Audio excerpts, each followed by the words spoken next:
108 বাৰ হনুমান চালিচাৰ সংকল্প এনেদৰে ল'ব পাৰোঁ।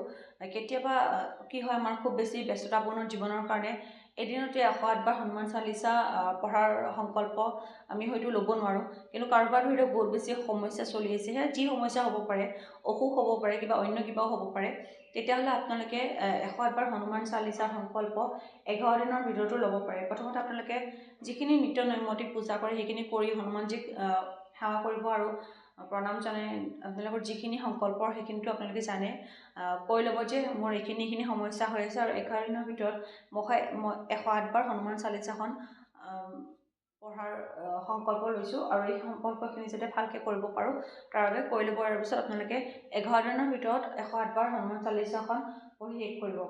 আৰু এনেকুৱা নহয় যে হয়তো যিহেতুকে সকলোৰে ব্যস্ততাপূৰ্ণ জীৱন, এনেকুৱা নহয় যে আপুনি বহিয়ে পঢ়িব লাগিব।